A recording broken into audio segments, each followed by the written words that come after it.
ನೇಣು ಬಿಗಿದುಕೊಂಡು ಮಹಿಳೆ ಆತ್ಮಹತ್ಯೆಗೆ ಶರಣಾಗಿದ್ದಾರೆ. ಹಬ್ಬಕ್ಕೆ ತವರು ಮನೆಗೆ ಬಂದಿದ್ದಾಗ ಮಹಿಳೆ ಆತ್ಮಹತ್ಯೆ ಮಾಡಿಕೊಂಡಿದ್ದಾರೆ. ಮನೆ ಜಗುಲಿಯಲ್ಲೇ ರಂಜಿತಾ ಎನ್ನುವ ಮಹಿಳೆ ಸುಸೈಡ್. ಶಿವಮೊಗ್ಗದಲ್ಲಿ 28 ವರ್ಷದ ಮಹಿಳೆ ಆತ್ಮಹತ್ಯೆಗೆ ಶರಣಾಗಿದ್ದಾರೆ. ಸಾಗರದ ಆನಂದಪುರ ಗ್ರಾಮದಲ್ಲಿ ನಡೆದಂತಹ ಘಟನೆ ಇದು. ಮೊದಲ ಮದುವೆಯಾಗಿ ರಂಜಿತಾ ವಿಚ್ಛೇದನ ಪಡ್ಕೊಂಡಿದ್ರು. ಎರಡನೇ ಮದುವೆ ಕೂಡ ಆಗಿದ್ರು. ಕಳೆದ 4 ತಿಂಗಳ ಹಿಂದಷ್ಟೇ ಎರಡನೇ ಮದುವೆಯಾಗಿತ್ತು. ಇತ್ತೀಚೆಗಷ್ಟೇ ಪತಿ ಪತ್ನಿ ಮಧ್ಯೆ ಜಗಳ ಆಗಿತ್ತು. ಹೀಗಾಗಿ ಕೌಟುಂಬಿಕ ವಿಚಾರಕ್ಕೆ ಬೇಸತ್ತು ಆತ್ಮಹತ್ಯೆ ಮಾಡಿಕೊಂಡಿರುವಂತಹ ಶಂಕೆ. ಹಬ್ಬಕ್ಕೆ ಅಂತ ತವರು ಮನೆಗೆ ಬಂದಿರ್ತಾರೆ. ಮನೆ ಜಗಲಿಯಲ್ಲೇ ಆತ್ಮಹತ್ಯೆಗೆ ಶರಣಾಗಿದ್ದಾರೆ. 4 ತಿಂಗಳ ಹಿಂದಷ್ಟೇ ಅವರಿಗೆ ಎರಡನೇ ಮದುವೆಯಾಗಿತ್ತು. 28 ವರ್ಷ ಕೌಟುಂಬಿಕ ವಿಚಾರವಾಗಿ ಬೇಸತ್ತು ಸಾಗರದ ಆನಂದಪುರ ಗ್ರಾಮದಲ್ಲಿ ತವರು ಮನೆಯಲ್ಲಿ ಜಗಲಿಯಲ್ಲೇ ನೇಣು ಬಿಗಿದುಕೊಂಡು ಹಬ್ಬಕ್ಕೆ ತವರು ಮನೆಗೆ ಬಂದಿದ್ದ ಈ ಮಹಿಳೆ ಆತ್ಮಹತ್ಯೆ ಮಾಡಿಕೊಂಡಿದ್ದಾರೆ. ಮೊದಲನೇ ಮದುವೆಯಾಗಿ ವಿಚ್ಛೇದನ ಆಗಿತ್ತು. 4 ತಿಂಗಳ ಹಿಂದಷ್ಟೇ ಎರಡನೇ ಮದುವೆಯಾಗಿದ್ರು. ಪತಿ ಪತ್ನಿಯ ನಡುವೆ ಏನೋ ಜಗಳ ಆಗಿತ್ತು.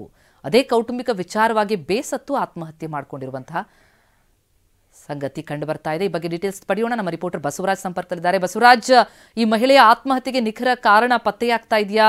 ಆ ಸಂದರ್ಭದಲ್ಲಿ ಯಾರೆಲ್ಲ ಇದ್ರು ಅಂತ ಮನೆಯಲ್ಲಿ? ಮನೆಯಲ್ಲಿ ಯಾರು ಇರ್ಲಿಲ್ಲ. ಆ ಸಂದರ್ಭದಲ್ಲಿ ಇವಳು ನೇಣು ಹಾಕೊಂಡು ಆತ್ಮಹತ್ಯೆ ಮಾಡ್ಕೊಂಡಿದ್ದಾಳೆ. ಸಾಗರ ತಾಲೂಕಿನ ಆನಂದಪುರ ಪೊಲೀಸ್ ಠಾಣೆ ವ್ಯಾಪ್ತಿಯಲ್ಲಿ ಘಟನೆ ನಡೆದಿದೆ. ಇತ್ತೀಚೆಗೆ ಅಂದ್ರೆ 4 ತಿಂಗಳ ಹಿಂದಷ್ಟೇ ಇವಳದು ಎರಡನೇ ಮದುವೆ ಆಗಿತ್ತು.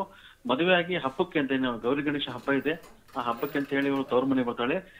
ತವ್ರ ಮನೆ ಬಂದ ಸಂದರ್ಭದಲ್ಲಿ ಒಂದು ಘಟನೆ ನಡೆದಿದೆ ಅಂತ ಹೇಳ್ಬೋದು. ಸಂಬಂಧಪಟ್ಟಾಗಿ ತಾಯಿ ಕೂಡ ಆನಂದಪುರ ಠಾಣೆಗೆ ದೂರು ಕೊಟ್ಟಿದ್ದಾಳೆ. ಅಂದ್ರೆ ಗೌರಿ ಗಣೇಶ ಹಬ್ಬ ಮುಗಿಸ್ಕೊಂಡು ವಾಪಸ್ ಇವಳು ಗಂಡನ ಮನೆಗೆ ಹೋಗ್ಬೇಕಾಯ್ತು. ಗಂಡನ ಮನೆ ಸಾಗರ ಆಗಿದೆ, ಸಾಗರಕ್ಕೆ ಹೋಗ್ಬೇಕಾಗಿತ್ತು. ಈ ನಡುವೆ ಕೂಡ ಗಂಡ ಮತ್ತೆ ಹೆಂಡತಿ ನಡುವೆ ಏನೋ ಮೊಬೈಲ್ ಅಲ್ಲಿ ಇಬ್ಬರ ನಡುವೆ ಒಂದಿಷ್ಟು ವಾಪಸ್ ತವರು ಮನೆ ಹೋಗುವ ವಿಚಾರವಾಗಿ ಒಂದಿಷ್ಟು ಮನಸ್ತಾಪ ಆಗಿತ್ತು. ಇದೇ ಮನಸ್ತಾಪಕ್ಕೆ ಮನನೊಂದು ಏನು ಈ ಮಹಿಳೆ ನೇಣು ಹಾಕೊಂಡು ಆತ್ಮಹತ್ಯೆ ಮಾಡ್ಕೊಂಡಿದ್ದಾಳೆ. ಈ ಮಹಿಳೆ ಈಗಾಗಲೇ ಒಂದು ಮದುವೆ ಆಗಿತ್ತು. ಅದರ ನಂತರ ಇವಳು ವಿಚ್ಛೇದನ ಪಡ್ಕೊಂಡಿದ್ದು ಎರಡನೇ ಮದುವೆ ಆಗಿದ್ಲು. ಈ ನಡುವೆ ಕೂಡ ಗಂಡ ಹೆಂಡತಿ ನಡುವೆ ಇನ್ನೊಂದು ಮನಸ್ತಾಪ ಆಗಿತ್ತು, ವೈಮನಸ್ಸಾಗಿತ್ತು. ಅದರಿಂದ ಬೇಸತ್ತು ಈ ಮಹಿಳೆ ನೇಣು ಹಾಕೊಂಡು ಆತ್ಮಹತ್ಯೆ ಮಾಡ್ಕೊಂಡಿದ್ದಾಳೆ. ಪ್ರತಿಮಾ, ಥ್ಯಾಂಕ್ ಯು ಬಸವರಾಜ್ ತಮ್ಮ ಮಾಹಿತಿಗೆ.